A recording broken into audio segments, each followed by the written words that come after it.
कैसे हो मेरे प्यारे विद्यार्थियों। स्वागत है आप सभी का आपके ही अपने YouTube channel friend of student में। आज के इस वीडियो में आप पढ़ेंगे एक्सरसाइज 1.3 यानी प्रश्नावली 1.3 का प्रश्न नंबर 7 चैप्टर है ये पूर्णांक यानी इंटीजर्स। इस प्रश्नावली के 1 से लेकर 6 तक प्रश्न मैं आपको पढ़ा चुका हूँ। लिंक मैं इस वीडियो के लास्ट में दे रहा हूँ, आप उन सवालों को भी देख सकते हो। अगर आप इंग्लिश ग्रामर, इंग्लिश ट्रांसलेशन पढ़ना चाहते हो तो फ्रेंड ऑफ स्टूडेंट इंग्लिश इस चैनल पर आप इंग्लिश ग्रामर और इंग्लिश ट्रांसलेशन पढ़ सकते हो। ओके, तो चलिए प्रश्न नंबर 7 को सॉल्व करते हैं। प्रश्न नंबर 7 हमें दिया 10 प्रश्नों वाले एक कक्षा टेस्ट में प्रत्येक सही प्रश्न के लिए 5 अंक दिए जाते हैं। यानी अगर आप एक सही प्रश्न करते हो तो आपको +5 अंक दिए जाते हैं, ठीक है। और प्रत्येक गलत उत्तर के लिए -2 अंक दिए जाते हैं। और अगर आप एक उत्तर गलत कर देते हो, क्या कर देते हो, एक उत्तर गलत कर देते हो तो -2 अंक दिए जाते हैं। अब हम प्रयत्न ना किए गए प्रश्नों के लिए 0 दिया जाता है। अगर आप प्रश्न नहीं करते हो तो 0 दिया जाता है, ठीक है। ओके, इस प्रश्न पर आधारित हमें 3 भाग दिए हैं। पहला भाग हमें दिया है मोहन 4 प्रश्नों का सही एवं 6 प्रश्नों का गलत उत्तर देता है, उसके द्वारा प्राप्त अंक कितने हैं। क्या करता है मोहन, 4 प्रश्नों का सही उत्तर देता है और 6 प्रश्नों का गलत उत्तर देता है, तो उसने कुल कितने अंक प्राप्त किए। तो सबसे पहले हम यहां लिख लेंगे, दिया है, क्या क्या दिया है, मोहन द्वारा सही किए गए प्रश्नों की संख्या। कितने सही प्रश्न किए, 4, तो यहां 4 लिख लीजिए, ठीक है।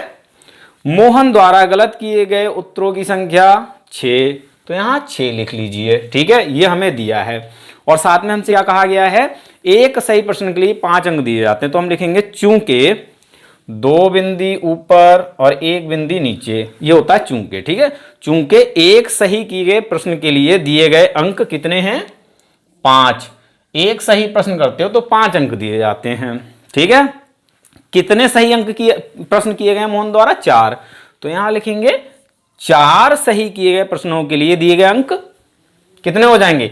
एक प्रश्न के लिए 5 अंक दिए जाते हैं तो 4 के लिए 4 गुना दिए जाएंगे, यानी 5 गुणा 4, 4 गुना बराबर 20, ठीक है।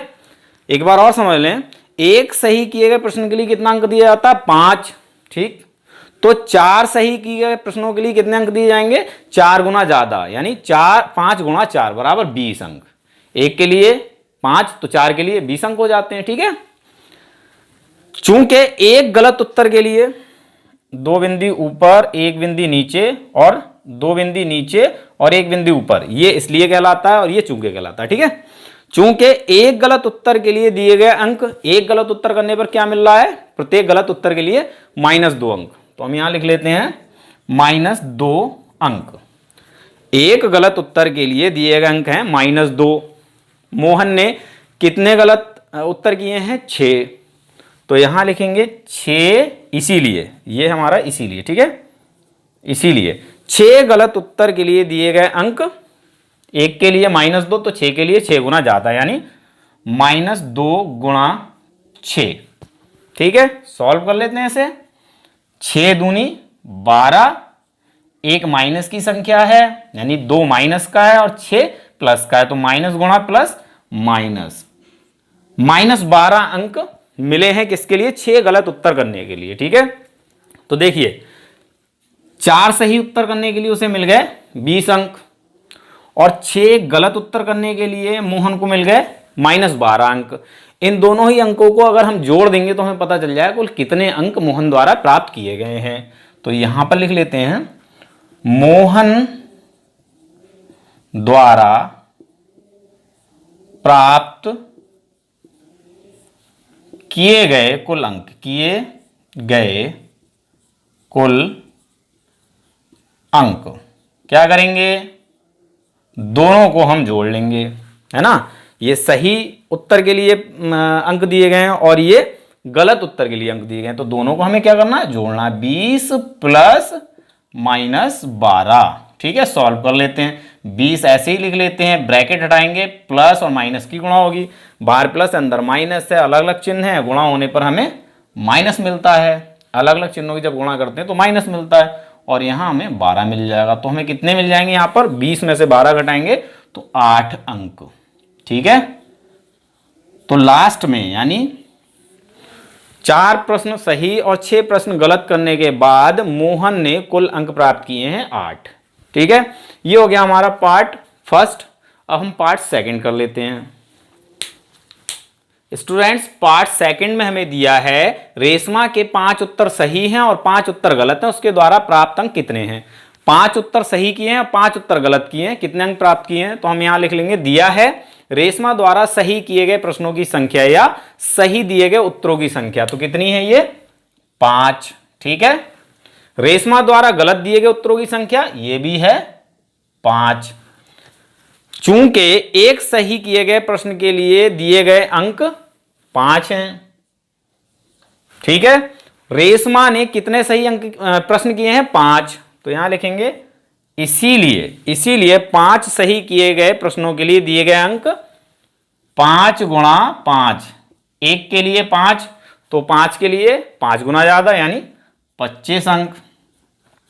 एक प्रश्न के लिए 5 अंक दिए जाते हैं तो 5 प्रश्न के लिए 25 अंक हो जाएंगे। ठीक है, चूंकि एक गलत उत्तर के लिए दिए गए अंक -2 हैं, इसीलिए रेशमा ने गलत उत्तर कितने दिए, 5। तो यहां लिखेंगे इसीलिए 5 गलत उत्तर के लिए दिए गए अंक -2 गुणा 5।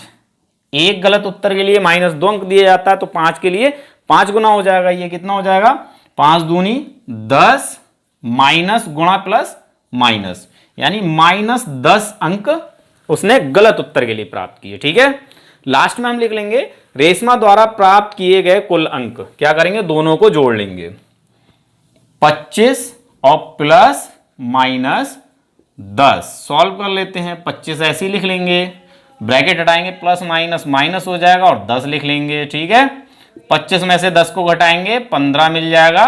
तो ये हो जाएगा हमारा फाइनल आंसर, यानी रेशमा द्वारा प्राप्त किए गए कुल अंक बराबर 15। ठीक है, ये आपका पार्ट सेकंड हो गया। अब हम पार्ट थर्ड कर लेते हैं। स्टूडेंट्स, पार्ट थर्ड हमें दिया है हीना ने कुल 7 प्रश्न किए हैं, उनमें से 2 का उत्तर सही और 5 का उत्तर गलत है, तो उसे कुल कितने अंक प्राप्त होते हैं।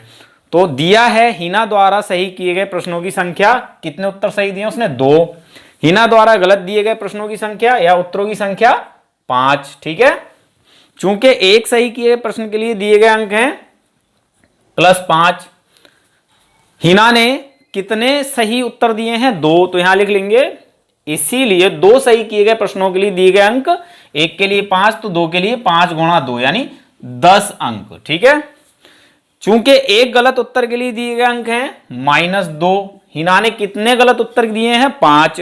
तो यहां लिखेंगे इसीलिए 5 गलत उत्तर दिए गए, 5 गलत उत्तर के लिए दिए गए अंक -2 गुणा 5, दोनों ही गुणा कर लेंगे, 2 पंजे 10 माइनस गुणा प्लस माइनस। ठीक है, तो गलत उत्तर के लिए उसे मिले हैं -10 अंक और सही के लिए मिले हैं +10 अंक। लास्ट में हम लिख लेंगे हिना द्वारा प्राप्त किए कुल अंक, तो दोनों को हमें जोड़ लेना, +10 इसमें प्लस कर लेंगे -10। ठीक है, सॉल्व कर लेते हैं, 10 ऐसे ही आ जाएगा, जैसी ब्रैकेट हटाएंगे प्लस माइनस माइनस फिर 10 लिख लेंगे। ये 10 प्लस का ये माइनस का दोनों घटे जाएंगे, क्या मिलेगा 0। तो फाइनल आंसर क्या हो जाएगा, हिना द्वारा प्राप्त किए गए कुल अंक कितने हैं, 0, यानी उसने कोई भी अंक प्राप्त नहीं किया है। ये हो गया आपका पार्ट थर्ड। ठीक है, इसको आप लिख लीजिए। उम्मीद करता हूं आपको ये वीडियो समझ में आ गई होगी। अगर वीडियो समझ में आ गई है तो प्लीज़ एक लाइक कर दें, ज़्यादा से ज़्यादा शेयर कर दें। मिलते हैं अपने अगले वीडियो लेक्चर में, तब तक के लिए धन्यवाद।